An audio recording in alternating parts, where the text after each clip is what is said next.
Baik, Kang Jenal ya? Ya, Gimana kabarnya Kang Jenal? alhamdulillah baik. Alhamdulillah baik. Barusan perjalanan menuju ke sini apakah lancar? Alhamdulillah lancar. Alhamdulillah lancar. Kesibukan akhir-akhir ini kalau boleh tahu apa Kang Jenal? Akhir-akhir ini ya mungkin kuliah aja sih, kuliah saja sambil ya ada sampingan sedikit. Saya sedikit kuliah, baik bagus. Seperti yang kita tahu, apakah sebelumnya Kang Jenal pernah mengikuti sesi coaching? Baru kali ini sih. Baru kali ini. Boleh mungkin dikasih tahu terkait apa yang Kang Jenal ketahui tentang apa itu coaching, pernah mendengar mungkin ataupun pernah tahu dari orang, bisa dijelaskan sepengetahuan Kang Jenal saja. Coaching ya mungkin pernah sedikit sih, kayaknya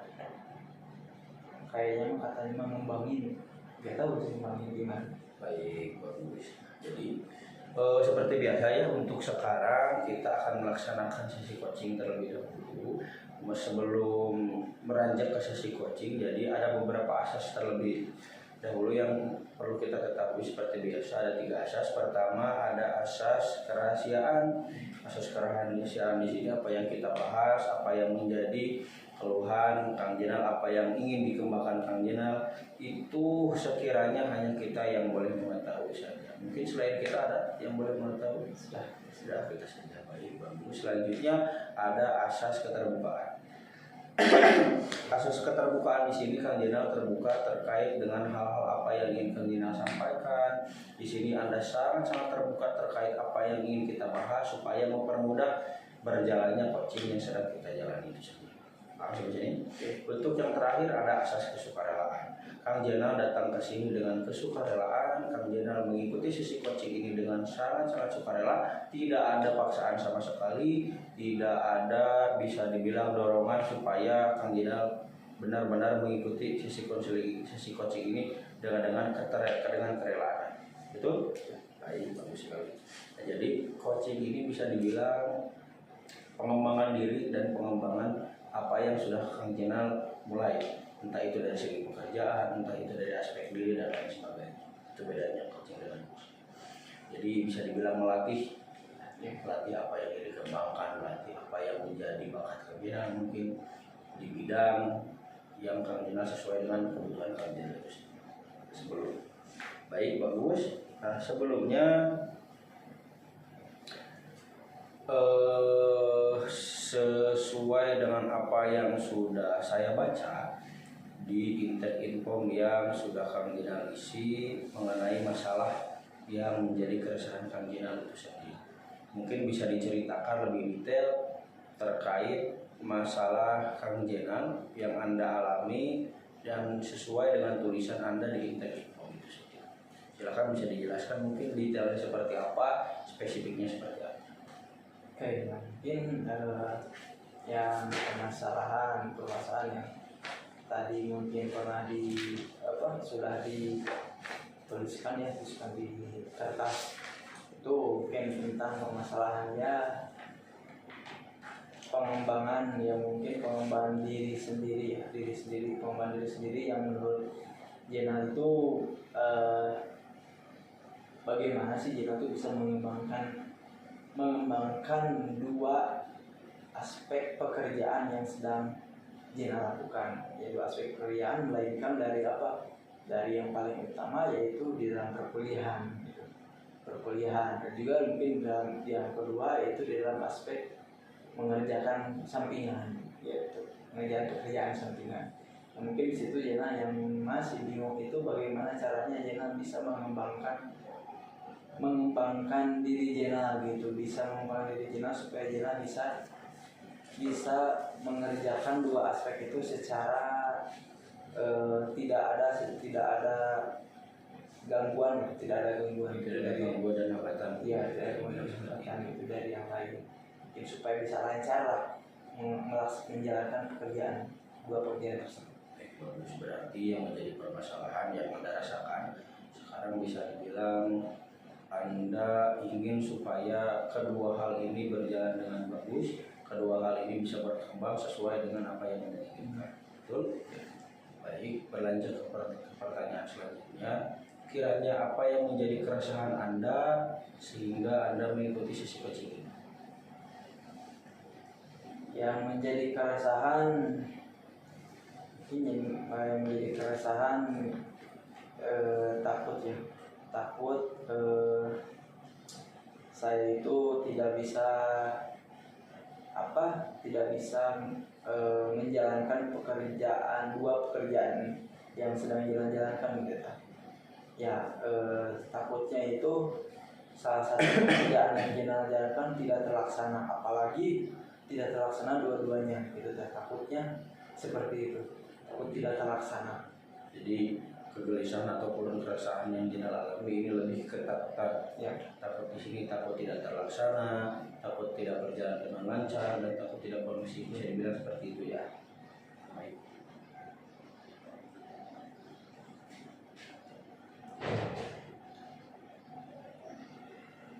Apakah ketakutan ini berjangka panjang ataupun ketakutan ini hanya dirasakan ketika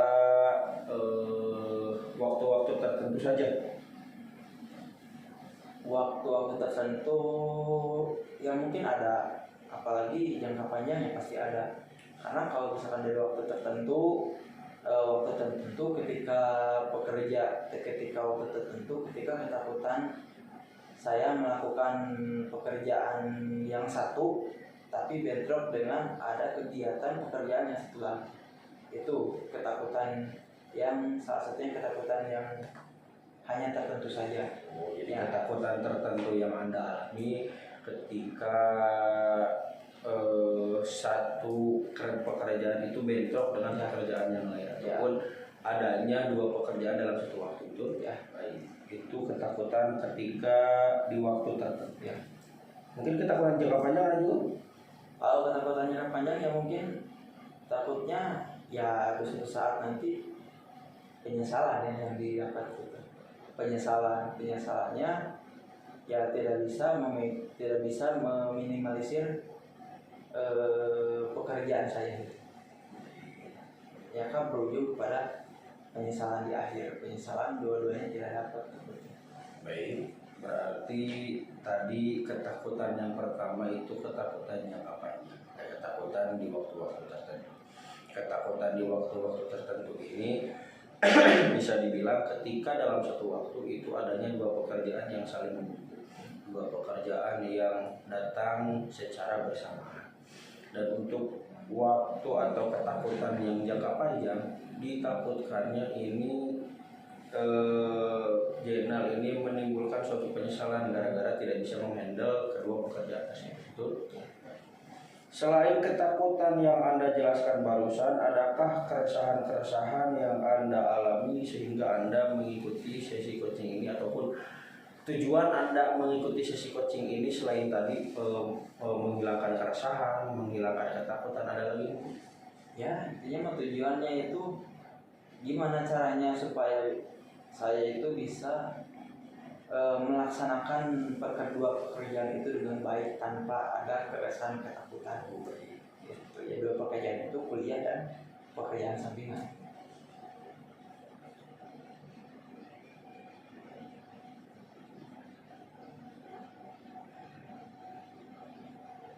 Baik, bagus. Sekarang kita akan membahas tentang instrumen akoli. Jadi instrumen akoli itu apa?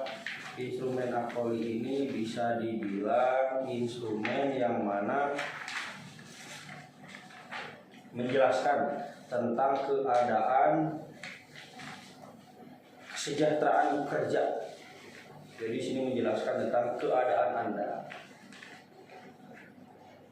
ataupun bisa dibilang inventaris kualitas hidup remaja. Bisa dibilang ini adalah Anda jadi merasa kualitas hidup Anda di taraf mana, kualitas hidup Anda senilai segimana, ataupun kualitas hidup Anda di taraf. Jadi ketika Anda mengisi akol ini, saya melihat ada beberapa aspek yang mana menjadi bisa dibilang ini adalah beberapa aspek yang sudah saya urutkan. Aspek dari aspek terendah sampai dengan aspek tertinggi. Tapi aspek tertinggi ini bukan berarti aspek yang paling tinggi, karena aspek yang tertera di sini itu ada bisa dibilang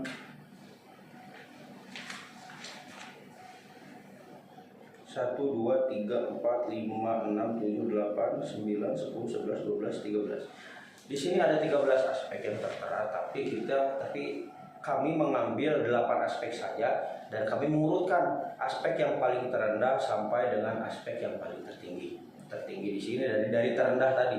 Nah, jadi ketika Anda mengisi ini ada beberapa aspek yang terendah.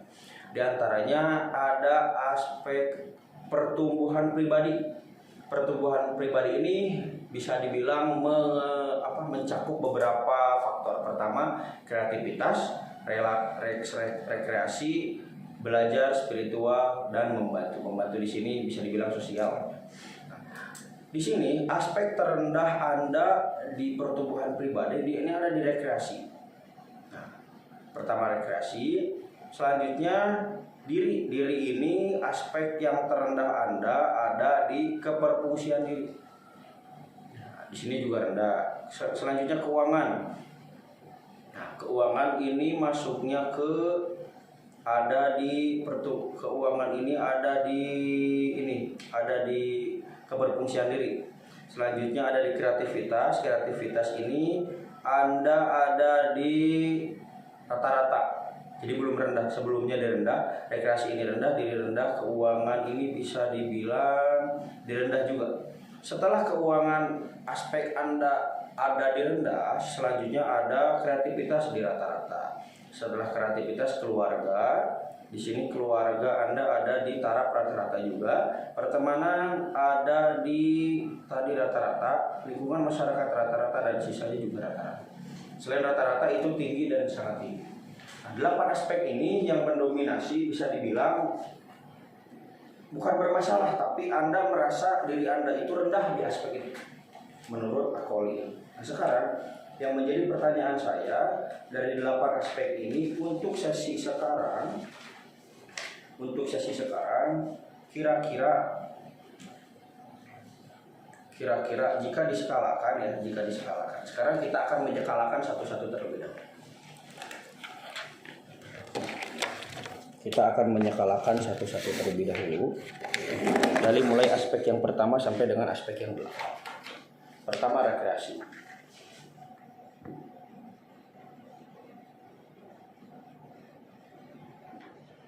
Jika diskalakan 1 sampai 10 yang mana 1 ada sangat-sangat senang atau ada sangat oke, sifat rekreasi ini dalam diri Anda sangat bagus dan di skala 10 itu, tapi di skala 1 rekreasi ini dalam diri Anda merasa sangat kurang, saya kurang rekreasi, saya sangat buruk dalam rekreasi ini, saya sangat jarang sekali dalam rekreasi. Jika diskalakan dalam diri Anda, aspek rekreasi ini sekarang jika diskalakan dari diri Anda ada di skala berapa kira-kira?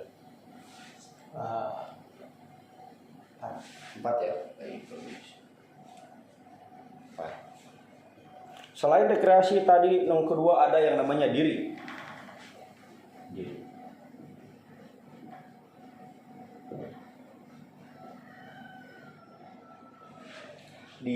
Nah, sekarang diri. Jika diskalakan dalam diri Anda, diri ini ada berapa? Ada di skala berapa sekarang keadaan diri Anda? Yang mana jika diskalakan tadi kembali lagi 1 diri Anda sangat bagus, diri Anda sangat terpuruk.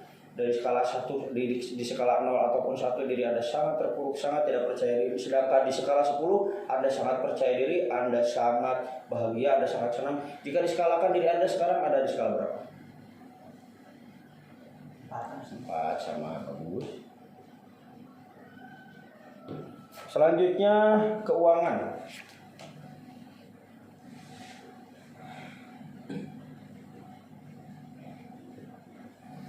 Skala keuangan sekarang yang Anda alami, yang Anda rasakan, jika diskalakan ada di skala berapa kira-kira? Yang mana skala 10 sangat bagus, keuangan yang Anda alami, yang Anda rasakan sangat stabil, sangat bagus, dan di skala 0 ataupun skala 1 keuangan yang Anda rasakan sekarang kurang bagus, mungkin bisa dibilang buruk ataupun bisa dibilang kurang memuaskan.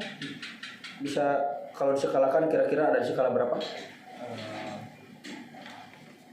5. Untuk keuangan 5 ya.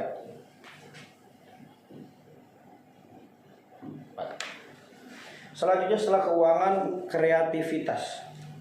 Kreativitas.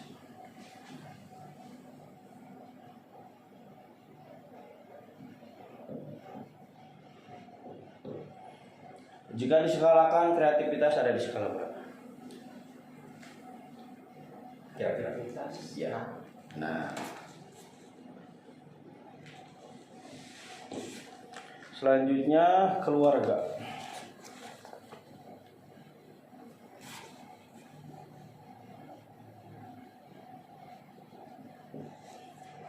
Yang Anda rasakan dalam diri Anda, keadaan keluarga Anda, situasi keluarga Anda yang Anda rasakan sekarang, kira-kira jika diskalakan ada di skala berapa?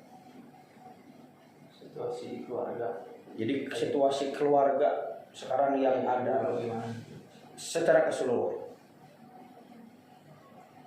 jika diskalakan 8.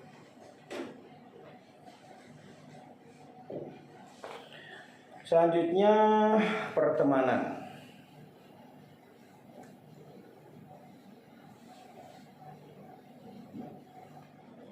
Supaya lebih cepat kita tulis semuanya. Nomor 7, lingkungan masyarakat.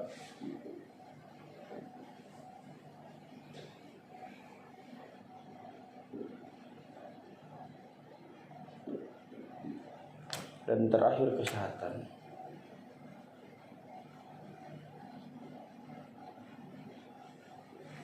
Nah, sekarang pertemanan. Aspek pertemanan dalam diri Anda kira-kira kalau diskalakan sekarang ada di skala berapa? Yang mana skala 0 ini pertemanan Anda yang Anda rasakan ini sangat buruk, Anda tidak memiliki teman Anda sedikit.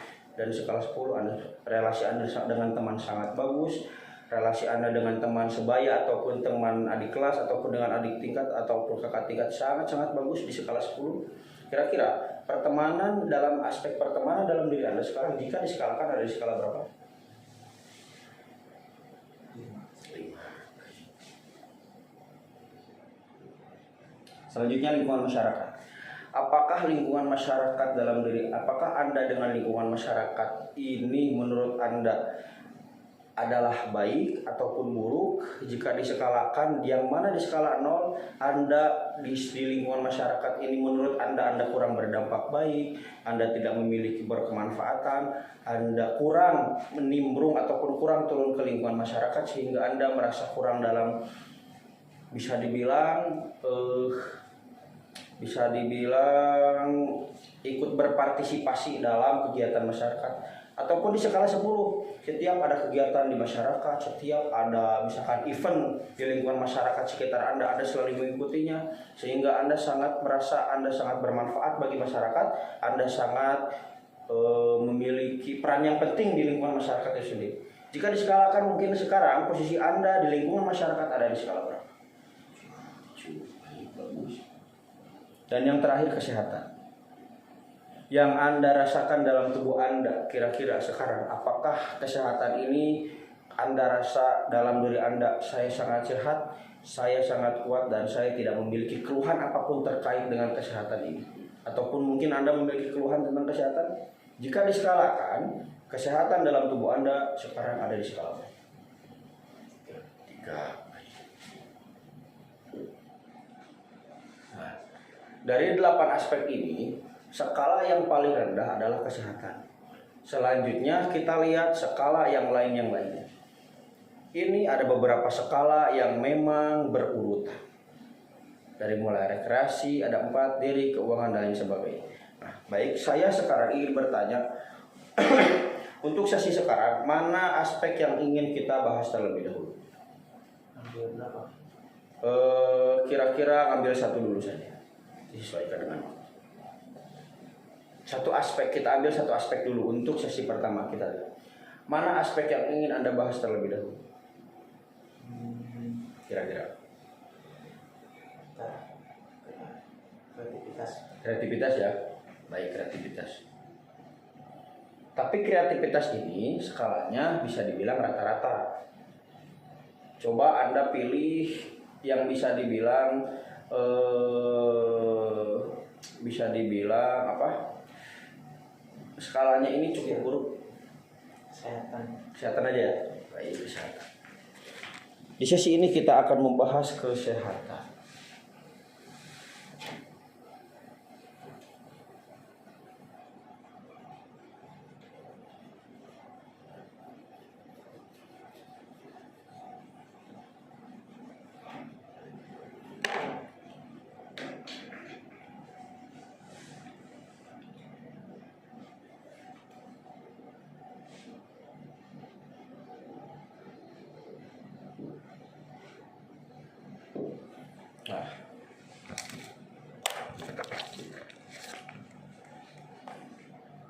Nah, sekarang yang menjadi pertanyaan pertama saya, kenapa Anda ingin membahas tentang kesehatan? Ada apa dengan kesehatan sehingga skala kesehatan ini menjadi sangat-sangat buruk menurut di mata Anda? Apakah Anda kurang sehat, merasa kurang sehat, ataupun Anda memiliki keluhan-keluhan tentang kesehatan? Ada sih yang mungkin pada intinya kesehatan. Kenapa kesehatan kurang? Ya karena ya mungkin kenapa kesehatan jadi kurang itu berawal dampaknya dari pekerjaan ya. Dua pekerjaan itu yang mungkin menghambat kepada kesehatan gitu. Yang mana kenapa dampak kesehatan kecil? Karena mungkin pada saya melakukan dua pekerjaan itu, melaksanakan perkuliahan dan juga melaksanakan sampingan kerja yang mungkin kuliah sampai sore, lanjut sampingan mungkin sampai malam, ditambah lagi setelah sampingan tugas, itu kan berdampak pada kesehatan. Yang mungkin itu yang sering terjadi kepada saya pribadi, yang membuat saya itu sering gadang, bahkan jarang tidur gitu, bahkan nggak tidur semalaman gitu, yang membuat dampak kesehatan itu tumbuh dalam diri Jena gitu, dalam diri saya pribadi. Berarti yang menjadi keresahan Anda tentang kesehatan ini, kenapa Anda memilih skala 3 tadi di skala kesehatan, dan Anda memilih untuk membahas kesehatan di sisi pertama ini karena Anda merasa bahwasanya rutinitas Anda ketika menjalani dua pekerjaan ini mengganggu kesehatan Anda, sehingga Anda merasa di aspek kesehatan ini Anda sangat-sangat kurang sehat. Apakah seperti itu ya?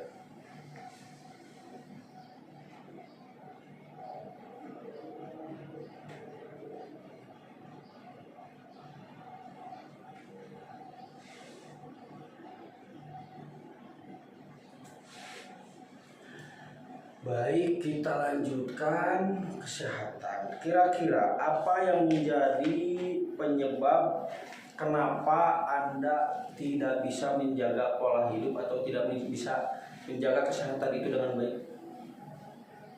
Ya, tidak bisa menjaga ya mungkin ya bagaimana mungkin bisa menjaganya, daripada mungkin dalam dua pekerjaan itu sendiri menghambat kesehatan, susah gitu untuk bisa menjaga kesehatan gitu, bisa menjaga kesehatan tersendiri gitu. Yang mana mungkin nggak bisa menjaga kesehatan, ya ini perjalanan yang pertama kali saya lakukan, yang mana saya melakukan dua pekerjaan yang mungkin dua pekerjaan itu menghambat kepada badan saya gitu ya, jadi menghambat pada kesehatan gitu. Tadi yang kenapa Anda memilih kesehatan karena adanya dua pekerjaan sekaligus yang Anda kerjakan, ataupun bisa dibilang dua pekerjaan ini mendominasi ketika Anda merasa kesehatan Anda kurang karena dua pekerjaan ini terjadi. Dan kenapa Anda memilih dan kenapa Anda merasa kesehatan Anda berkurang? Ya karena tadi rutinitas dari dua pekerjaan ini ya bisa dibilang sangat mendominasi keseharian Anda, betul? Ya, Mendominasi.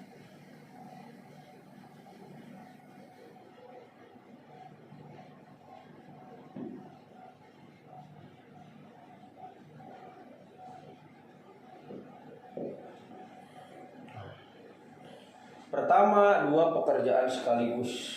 Yang kedua, mendominasi keseharian.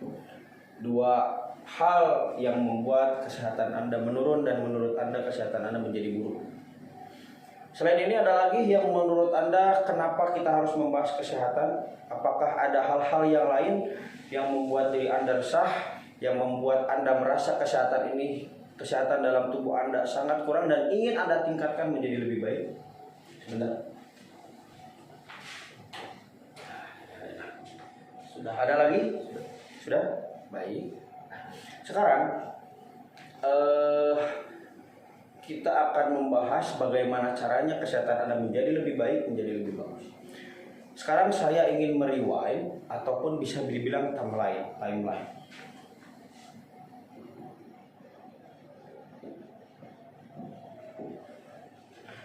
Timeline di sini maksudnya seperti apa? Nah, timeline di sini, jadi bagaimana caranya Anda ketika dulu, apakah Anda pernah merasakan kesehatan ini sangat-sangat bagus pada diri Anda? Anda tidak pernah mengeluh dengan kesehatan, Anda tidak pernah mengeluh tentang apa yang Anda rasakan mengenai kesehatan. Dalam artian Anda merasa sangat-sangat sehat, Anda merasa skala kesehatan ini ada di skala 10, kira-kira apakah Anda pernah merasakan ini? Apakah Anda pernah merasakan itu di masa lalu? Anda pernah. Baik, bagus. Kira-kira kapan? Ketika melakukan baik itu kesehatan. Ya, ketika Anda merasa kesehatan dalam diri Anda sangat baik dan sangat bagus, kira-kira kapan? Waktu dulu di pesantren. Pesantren ya? Dulu di pesantren.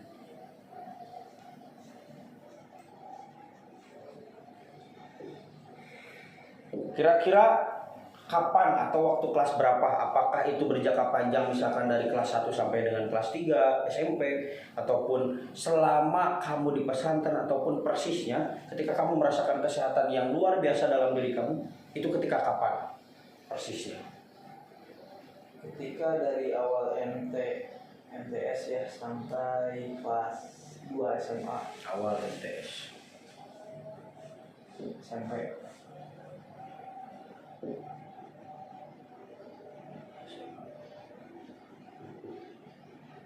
baik.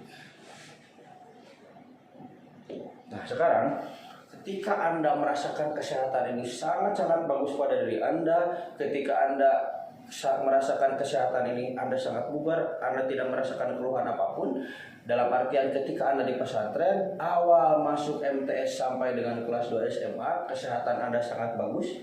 Kira-kira ketika masa-masa ini, apa yang Anda lakukan sehingga kesehatan Anda sangat-sangat bagus, sehingga kesehatan Anda yang ada pada diri Anda sangat-sangat berdampak bagus dan memiliki skala yang bagus? Kira-kira apa yang Anda lakukan ketika masa-masa ini? Saya lakukan mungkin kenapa bagus kesehatan, nggak banyak pekerjaan lah. Tidak terlalu Selain banyak dari belajar di sekolah dan juga pesantren, belajar di pesantren.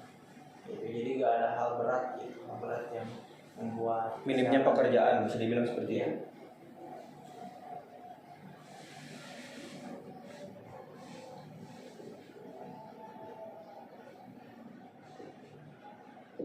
Nah, pertama minimnya pekerjaan yang membuat kesehatan itu muncul atau membuat kesehatan itu bagus dalam diri Anda. Nah, minimnya pekerjaan. Baik. Sekarang, selain minimnya pekerjaan yang membuat kesehatan itu baik dalam diri Anda, ada lagi? Mungkin bisa dibilang keseharian Anda, bisa dibilang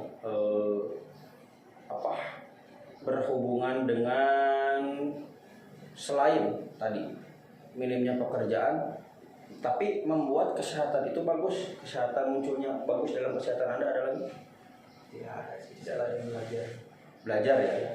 Berarti, nah sekarang yang menjadi pertanyaan saya, apakah rutinitas ketika di pesantren dengan rutinitas ketika Anda sudah menjalani dua pekerjaan ini, range atau sirkulasi berputarnya waktu itu apakah berbeda atau sama? Beda. Sekarang yang menjadi pertanyaan, berat yang mana, yang atas apa yang bawah? Atas. Apa yang menjadi pemberat ini? Apa yang menjadi pemberat ini kira-kira?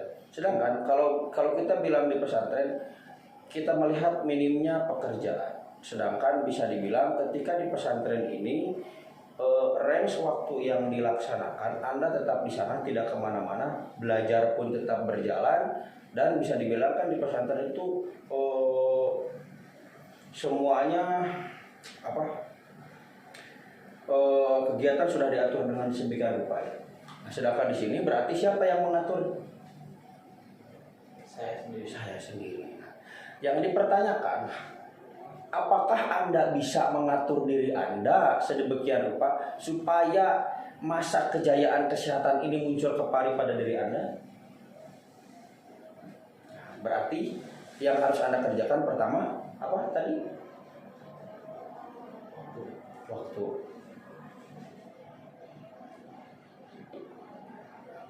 Mengatur waktu. Mengatur waktu. Nah, baik.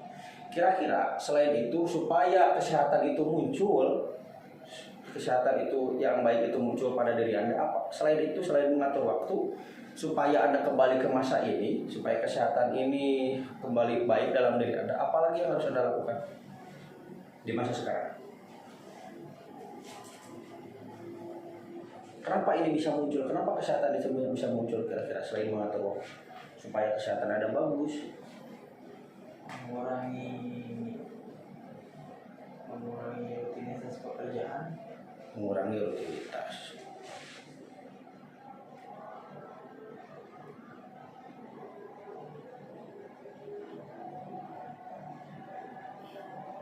Dalam artian mengurangi rutinitas di sini lebih efektif mungkin ya, lebih produktif. Jadi memilih hal-hal yang urgent atau yang primer, mengutamakan yang primer.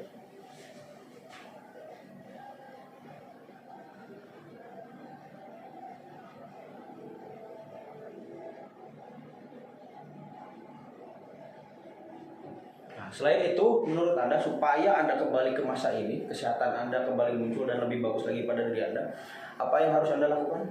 Ada lagi? Tidak, sudah ya. Sekarang kita mengambil kesimpulan bahwasanya supaya kesehatan ini, skala kesehatan ini menjadi lebih bagus lagi, kesehatan ini menjadi skalanya lebih bagus lagi, Anda harus pertama waktu, mengatur waktu. Anda tadi berbicara mengatur waktu supaya apa? Supaya ketika pekerjaan ini muncul, Anda bisa merange waktunya itu sendiri. Anda bisa mengatur waktu supaya Anda bisa mengatur kesehatan menjadi lebih baik daripada sebelumnya. Anda menjadi lebih sehat dan skala kesehatan ini menjadi berkembang. Dan selanjutnya bisa mengutamakan rutinitas atau mengutamakan yang primer daripada yang lain. Supaya kenapa? Tadi Anda katakan supaya lebih produktif dan lebih efisien waktu yang terbuang. Itu terkait dengan kesehatan. Sekarang jika diskalakan, setelah Anda mengetahui semua ini, kesehatan Anda menurut Anda di skala berapa dalam diri Anda? Setelah mengetahui Ya. skala naik 4. Baik, mungkin untuk sesi pertama karena sudah larut ya. Sesi pertama kita cukupkan sekian dan saya harap untuk kedepannya perubahan positif yang Anda alami, saya harap Anda laporkan kepada saya. Dan untuk kedepannya saya harap Anda mengerjakan solusi-solusi yang sudah tidak secara langsung Anda sadari dan Anda temukan untuk kedepannya. Dan saya mengapresiasi sekali bahwasanya Anda sadar dan Anda tahu tidak secara langsung Anda menemukan solusi yang Anda temukan untuk diri Anda, dan saya harap perubahan ini bisa menjadi lebih konsisten. Untuk sesi selanjutnya kira-kira Anda ingin membahas aspek yang mana? Tadi kita sudah membahas aspek kesehatan, terkait dengan kesehatan. Apakah Anda sudah puas membahas tentang kesehatan? Masih belum sih. Sebelum ada mungkin satu sesi lagi untuk kesehatan. Berarti untuk sesi selanjutnya kita masih membahas tentang kesehatan. Ya. Untuk sesi kedua kita membahas tentang kesehatan. Selain kesehatan, di sini yang belum kita bahas ada lingkungan masyarakat, keluarga, keuangan, diri dan rekreasi. Kira-kira apa yang ingin kita bahas dalam sesi selanjutnya? Pertemanan ya. Baik, pertemanan. Apa yang Anda harapkan terjadi di aspek ini dalam diri Anda? Aspek pertemanan ini apa yang Anda harapkan? Perubahan apa yang Anda harapkan terjadi pada pertemanan dalam diri Anda? Perubahannya ya gimana caranya supaya ya pertemanan itu bisa kayak yang lain ya. Kayak yang lain kumpul ngopi, bisa diajak lah tanpa kita yang ngajak, diajak oleh teman tanpa kita yang ngajak untuk kumpul ngopi, kumpul kumpul-kumpul diskusi atau kumpul-kumpul happy sama teman intinya. Jadi bisa silaturahmi lah gitu. Tapi bukan saya pribadi yang ngajak gitu, tapi dari teman-teman yang sudah dekat sama Jena yang ngajak. Mungkin permasalahannya dari pertemanan itu kurangnya itu ya gak tahu kurangnya dari mana supaya cuman jadi yang sekarang dialami pertemanan itu cuman hanya sekilas berteman saja gitu, bukan berteman kayak berteman habis sekolah iya kemana itu gitu. Berarti Anda harapkan pada diri Anda bagaimana caranya pertemanan ini menjadi lebih baik supaya kebersamaan ini bertambah, dan kebersamaan ini tidak hanya taraf ketika ada musim saja, tapi ketika apapun yang terjadi, senang susah, pertemanan itu tetap berlanjut. Saya sangat mengapresiasi sekali Anda bisa mengutarakan apa yang menjadi keluhan Anda bisa terbuka sedemikian rupa, dan saya harap untuk kedepannya perubahan-perubahan positif ini bisa berlanjut dalam hidup. Mungkin untuk sesi pertama kita tutup sekian.